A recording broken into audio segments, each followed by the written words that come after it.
धीर्धैनम् श्रवणपटे यतिवरा महावाक्य जनार्दन सच्चिदानंद त्वं शरणं ब्रजेश यादवेन्द्रं दयादाता पुंडरीक्षा क्षीरसागर शयनं कमलनयनं नमस्तुते नमामि श्रीहरि। धैर्य से जिसको धारण किया जाता है, कर्णपटुओं से जिनका पान किया जाता है, ऐसे सच्चिदानंद भगवान श्री यादवेंद्र सरकार को मैं नित्य ही चिंतन करता हूँ, नमन करता हूँ। जिनको नमन करने से मंगलादि मंगल तो हो ही जाते हैं, साथ ही में बहुत बड़ा बल मिलता है मनुष्यों को। वाणी ब्रह्माणी करो वाणी परनित वास, राम कथा वर्णन करूं पूर्ण कर आस। गुरुर ब्रह्मा गुरुर्विष्णु गुरुर्नाम महेश्वर, गुरु साक्षात परब्रह्म तस्मै श्री गुरुवे नमः। कलयुग की छाया पड़ी और जगत गुरु खुद आए। ज्येष्ठ मास बैकुंठ चतुर्दशी और कल की भगवान कथा सुनाए। क्या पड़ गई जरूरत भारी और सदी 21 की है तैयारी। इस कारण तीनों जगत गुरु और देखो बैकुंठ में आए हैं, और नाभि में शिव ब्रह्मा बैठे और विष्णु मन में मुस्काए हैं। लक्ष्मी चापत चरण है और नारद ध्वनि घंटा की, और वह घड़ी आ गई कलयुग में शुभ प्रगटो कल की लवलीन है। कल के अवतार, कल पूर्णिमासी है ज्येष्ठ महीने की, और फिर गुरु पूर्णिमा आ जाएगी। और इस समय सारा कलयुग ही बना, देखो नरक का लोक, और कोरोना के कारण जगत में और फैल गया है शोक। सियावर रामचंद्र शंकर हरिओ, पर आपकी तो प्रतिज्ञा प्रभु नारायण, क्या आप प्रतिज्ञा भूल गए? या शेष शैया पर आंख मीच कर देखो सुख में झूल गए।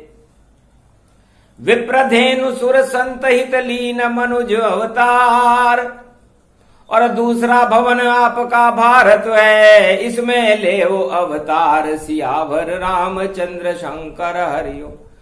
तब विष्णु ने आंखें खोली और धीरे धीरे वाणी बोली। विष्णु वाणी प्रकट हो गई। कलयुग पहली बार सदी 21वीं से पहले मैं लेऊं कल की अवतार। सियावर रामचंद्र शंकर हरिओम। ये भारत भवन मेरा ही है, मैंने ही इसे बनाया है। जब इच्छा होती है मेरी तो अवतार वहां प्रगटाया है। तो सतयुग में तो ज्यादा और होती आस्था जान। सतयुग में भक्तों की आस्था ज्यादा होती है भगवान के प्रति। तो भारत बैकुंठ चतुर्दशी आज बैकुंठ की तरह रहता है, और त्रेता में आधे दानव हो जाते हैं और आधे देवता हो जाते हैं, इसलिए 50% आस्था रह जाती है भक्तों की। तो भारत में राम राज्य लाने के लिए मैं राम अवतार लेता हूं, और द्वापर में 1/4 रह जाती है भावनाएं, तो वहां पर मुझे प्रेम की गंगा बहाना पड़ता है। और प्रेम की गंगा बहाने के लिए मैं कृष्ण अवतार लेता हूं। और कलयुग में ब्रह्म बुद्धि है और भक्ति न जाने कोई, सारा मिक्सचर हो गया इसलिए संकट हो सियावर रामचंद्र शंकर हरिओम। तो कलयुग बनू मैं कल की अवतारा और फिर से करूं भारत उद्धारा। तो है नारद, ये भारत है और ये भारत बैकुंठ का दूसरा भवन है और इस भवन को ब्रह्मा जी सबसे पहले सृष्टि रचने से पहले बनाते हैं और उस भारत को बनाने के लिए जो कंकर काम में लिए जाते हैं वो शंकर होते हैं। तो शंकर भारत भूमि का और बन जाए कंकर जान, और नारायण रज बनते इसकी तो रज रज में राम जी मान। तो कंकर कंकर में शंकर है, रज रज में राम जी बसे हुए। ऐसी मिट्टी है भारत की और बैकुंठ का जैसे सजे हुए। और लक्ष्मी बन जाती वहां कामधेनु का रूप, और उसी कामधेनु में बैठते 33 करोड़ देवता दिव्य स्वरूप। तो उस कामधेनु में 33 करोड़ देवता उस भारत भूमि में स्थापित हो जाते हैं और चारों युग बन जाए धाम और 4 धाम बन जाते हैं और शेष शैया बन जाते शंकर और उसमें विष्णु प्रगटाते हैं। तो शेष शैया है शिव जी की और जिस पे लेटे कल की अवतार, और इस तरह चारों युग में करते भारत का उद्धार सियावर रामचंद्र शंकर हरिओम।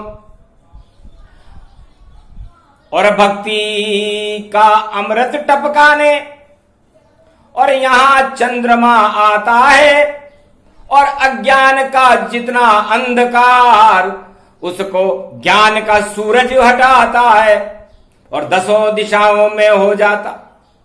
और देखो ज्ञान प्रकाश और ऐसे बनती भारत भूमि बोले विष्णु निवास।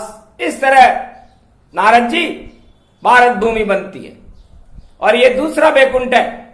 भगवान सारे ब्रह्मांड में कहीं नहीं मिले तो समझ लो भारत में है, और भारत में नहीं मिले तो समझ लो बैकुंठ में है।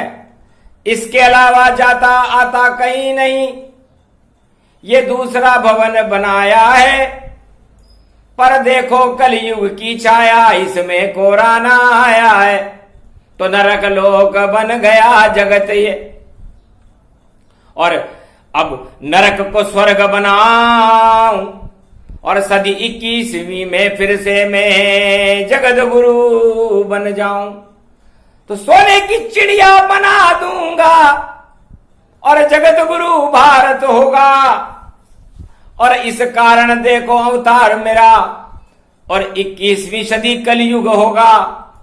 तो लक्ष्मी जी की सहेलियां और सब चिड़िया बन जाए और सारे वृक्ष पर्यावरण भारत का सोने रूप दिखाए, सोने जैसा हो जाएगा। और उस पर लक्ष्मी जी की सहेलियां चिड़िया बनकर के दाना चुगने आएंगी। इस तरह सोने की चिड़िया बने भारत और कल की अवतार प्रगटाएगा और हर युग में ये शक्ति है और भारत में ही आएगा। तो सारे ही संसार को देता भारत भक्ति के उपदेश, चारों युगों में प्रकटते। और देखो यहाँ विष्णु नरेश, नरसिंह अवतार सतयुग में, राम अवतार त्रेता में, कृष्ण अवतार द्वापर में और कल के अवतार कलयुग में। इस तरह चारों युगों में ही मेरा अवतार होता है। और इसको पहले आर्याव्रत कहते थे, भारत तो ये बाद में बना। तो आर्याव्रत का मतलब होता है आ, और र का मतलब राम से है, और बस आकर इस धरती पर तू और राम जपा करता रहना, यमराज तुझे नहीं खाएगा ये आर्याव्रत अमृत भरना। तो आर्याव्रत अमृत का वो कलश है जिसे यमराज भी छूने में संकट महसूस करता है। इसलिए सतयुग में तो यह आर्याव्रत रहता है। हवन पूजन होता रहे और वेदों का गुणगान, और आर्याव्रत में सभी देवता बोले विष्णु भगवान। और त्रेता युग में यह अवध रहता है, सरयू रहता है। सर का मतलब, सरयू का मतलब होता है सूर्यु, सुर का मतलब देवता है, और उस युग में सारे ही देवता रहते हैं और उनका कोई वध नहीं कर सकता। इसलिए सूर्यु अवध स्वरूप है, त्रेता युग भारत गति पाए। और देखो जब द्वापर आए तो हस्तिनापुर फिर से बन जाए। तो फिर मैं धर्म की हस्ती को स्थापित करता हूं और अधर्म की हस्तियों को नष्ट करता हूं।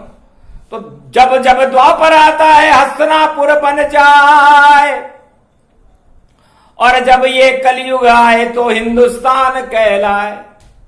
हिंदुस्तान किसे कहते हैं? यहां के राजाओं को तो समझ में ही नहीं है, वो तो किसी जाति विशेष को हिंदू मान रहे हैं। कितना छोटा सोच है। और हिंदू स्वर्ग समान, इतना बड़ा है रूप हिंदू का, व्याख्या करे भगवान। हिंदू का मतलब किसी जाति से नहीं है। हिंदू का मतलब इस भारत रूपी स्वर्ग में रहने वाले हर नागरिक से है। ही का मतलब होता है हिंसा, और न का मतलब होता है नर नारी, और दो का मतलब होता है दूर रहे। तो इस भारत में रहने वाले को भगवान कलयुग में ये समझाते हैं कि तुम सब हिंदू हो, इसलिए इस भारत की में हिंसाओं से दूर रहो, और जो हिंसा करे उसको चुनौती दो, तो वह ही हिंदू जानिए, बाकी करो न गौर, बाकी बातें बेकार है। और कलयुग मचता शोर। और कलयुग में इसको एक जाति से जोड़ दिया कि हिंदू वह है जो किसी धर्म से संबंधित है। हिंदू वह है चाहे किसी भी संसार के किसी भी कोने में रहता हो जो हिंसाओं से दूर रहे। तो गर्व से कहो हम हिंदू हैं, हिंसा से हम सब दूर रहें, और प्रेम यहां प्रगटाएंगे तो भगवान से भारत भरपूर रहे। तो हिंदुस्तान ये धरती है, मेरा भारत देश, और इसका मैं पारथ बना, और देखो दिव्य है वेश। मैं अर्जुन के लिए पारथ बन गया। और मैं, पारथ का मतलब होता है जो अपने भक्तों को, अपने शिष्यों को सारे पदार्थों को उपलब्ध करा दे, वो पारथ है। और उस पारथ अर्जुन के लिए मैं सारथ बन गया, सारथी बन गया। उसके सारे कार्यों को सुलभ करने के लिए मुझे रथ में बैठना पड़ा। तो भाग्य के रथ में मैंने अर्जुन को बिठा लिया और मैंने कहा, हे भारत, हे धनंजय, उठो और सारा भार इस पाप का उठाओ और धनुष चलाओ, और मेरे विराट स्वरूप को देखो कि मैं भारत कितना विराट है। जगत गुरु है विश्व का, और ये है मेरा रूप, और पापों को तुम नष्ट करो, ये गीता दिव्य स्वरूप। तब जाकर के अर्जुन के नपुंसकता खत्म हुई थी, और उसने सारे पापों, कौरव रूपी पापों को नष्ट करके और धर्मराज का पद पांडवों ने प्राप्त करके हस्तिनापुर की हस्ती बनाई थी, जिसे आज दिल्ली कहते हैं। तो दिल्ली में लोग अब दिल्लगी करते हैं। अब उनके अंदर वो दिल नहीं, उनके दिल मर चुके हैं और दिल्लगी में व्यस्त हैं, खिल्लगी में व्यस्त हैं, मिल्लगी में व्यस्त हैं। इसलिए हमें ऐसा हस्तिनापुर नहीं चाहिए जहां दिल्लगी हो, खिल्लगी हो, मिल्लगी हो, ढिल्लगी हो। हमें चाहिए वह हस्तिनापुर जो कृष्ण ने द्वापर में बनाया था, और वह हिंदुस्तान था भारत का, जिससे सारा जगत घबराया था। 18 क्षोणी सेना पल में कर दी समाप्त, और उसके बाद श्री कृष्ण का नया सवेरा उग जात, नया सवेरा हुआ, कृष्ण को अवतार माना गया और अर्जुन और पांडव और युधिष्ठिर को राजा माना गया। धन्य धन्य श्री कृष्ण है, देखो प्रेम अवतार, राज ताज भी नहीं लिया और भक्ति करी साकार।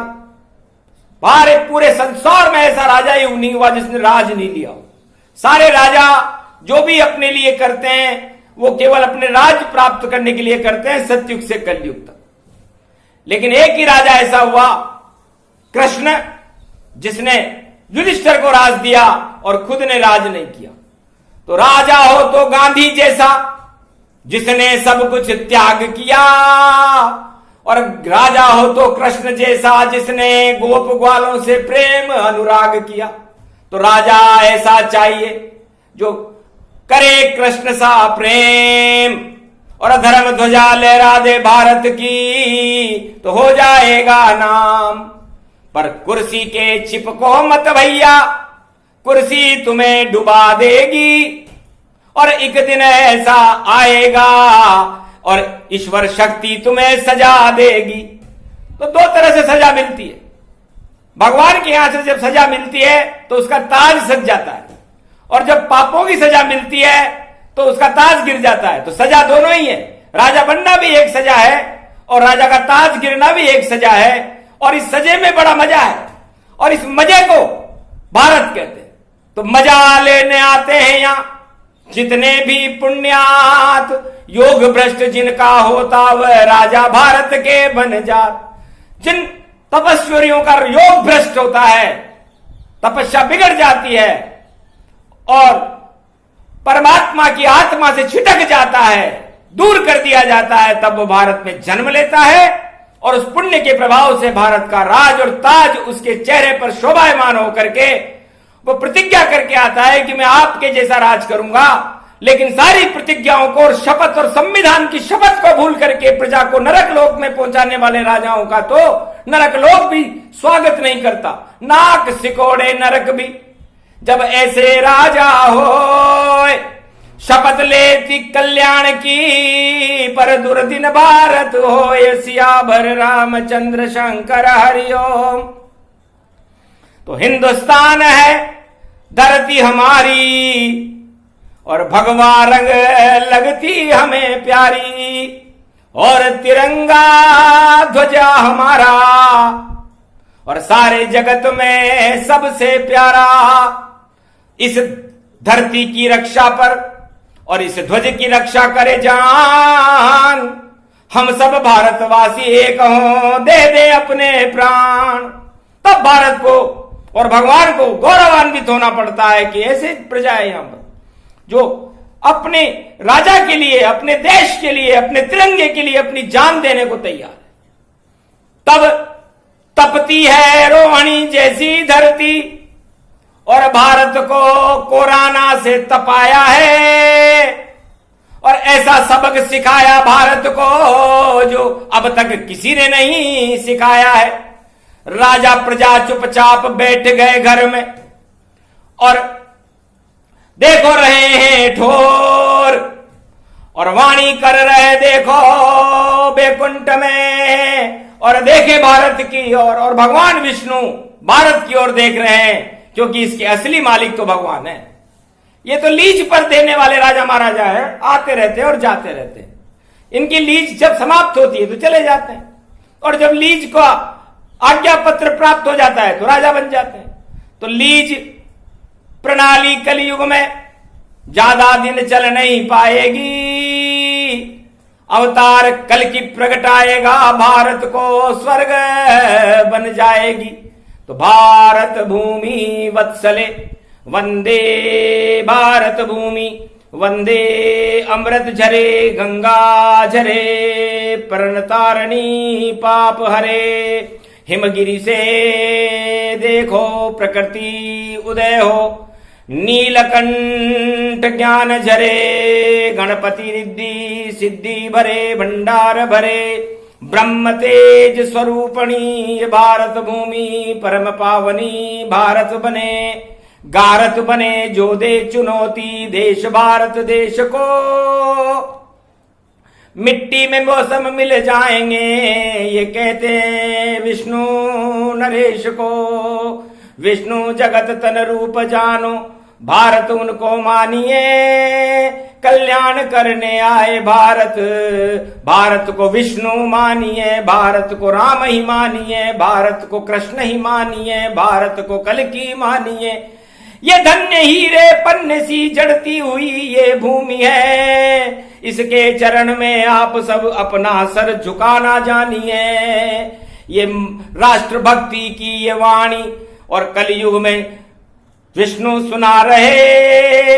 धन्य धन्य भारत भूमि को गुणगान विष्णु गा रहे। ये अमृत तुल्य रूपक है देखो कमल इसको मानिए। और कीचड़ में नहीं फंसता है भारत फूल इसको जानिए। विष्णु का नाभि कमल है ये, नाभि कमल पे ब्रह्मा शिव जानिए। इतनी परम पावनी धरती है, इसको ही अमृत मानिए, इसको ही जीवन मानिए, इसको ही माता मानिए, इसको ही पिता मानिए, इसको ही भाई मानिए, इसको ही बंधु मानिए। सर्वस्व गुरु इसको ही मानो, सर्वस्व इसको मानिए। 4 वेद 6 शास्त्र 18 पुराण का अमृत इसको जानिए। जो पान कर इस भारत का भगवान उसको मानिए। जब कृपा हो भगवान की तो जन्म इसमें मानिए। ये पुण्य वत्सल शिशु स्थला है, श्यामला कोमलांग है।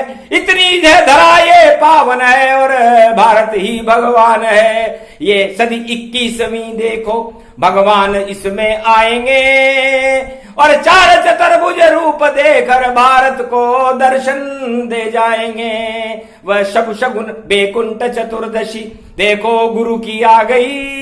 ये ज्येष्ठ मास में भिवाणी बेकुंठ से भारत आ गई। तो ये प्रसंग अद्भुत बहु जाना और जिसको कह रहे कल की भगवाना। तो अब तो राजा और प्रजा को शायद हो जाए ज्ञान और जितने भी अज्ञान है दूर करे भगवान सियावर रामचंद्र शंकर हरिओ।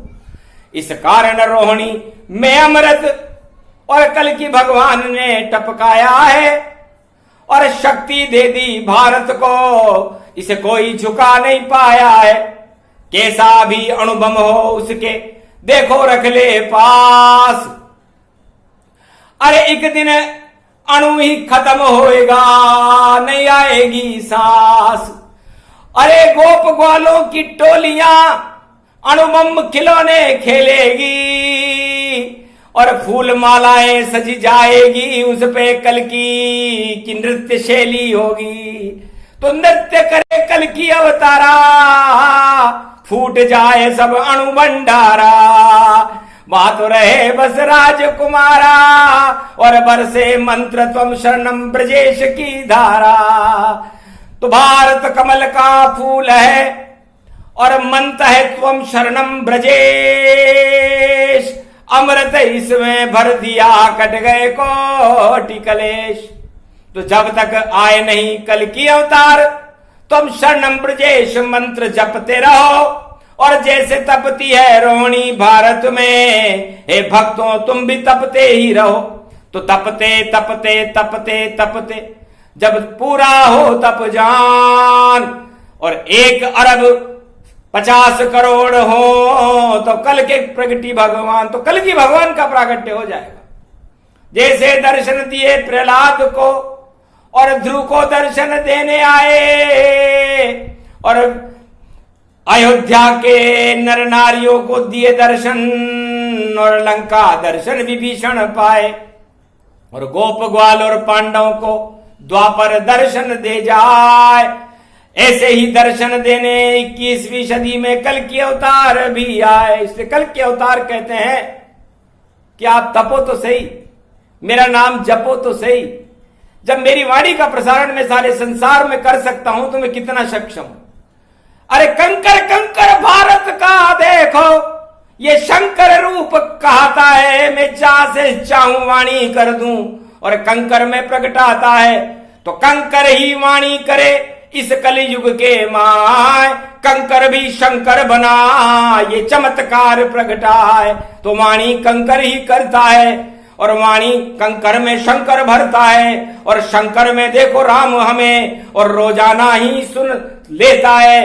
तो ऐसा अमृत रोज ही और भारत रहा पिलाए, अरे पीने वाले पी लो तो राम मजा आ जाए। तो राम नाम के इस अमृत को आप पान करो, आपका कल्याण होगा। भारत का नाम कोई कानून और कोई राजा नहीं बना सकता, क्योंकि राजाओं को केवल यहां राज करने का अधिकार दिया है, नाम बदलने का नहीं। भारत तो अजर अमर अविनाशी, हंसने लगे शंभु कैलाशी।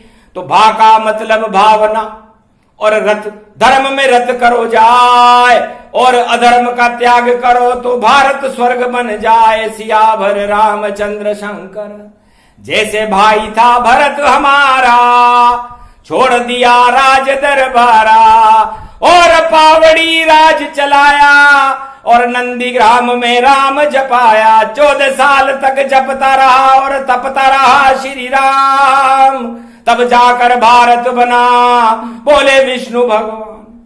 तो मेरा भाई राजताज छोड़ गया, हमारे वंश में तो छोड़ने की प्रक्रिया है। हमने भी जंगल का वनवास ले लिया, मेरे भाई भरत ने जो राजताज का मालिक था छोड़ दिया और नंदीग्राम में चला गया।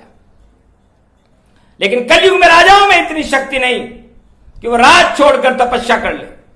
जब तक राज रहे तो बेट हवा में जाए, मंदिर मंदिर दर्शन कर ले, और दूरदर्शन प्रसारण पाए। दूरदर्शन पर उसका प्रसारण होता है, जबकि भक्ति भोग और भोजन एकांत में होते हैं, और कलयुग के राजा उसका प्रदर्शन करते हैं। बड़े बड़े हैं कैमरे और चित्रों लिए खिंचाए, छोटे हो गए भगवान वहां और अपना फोटो चलाए, अपना फोटो चलाते।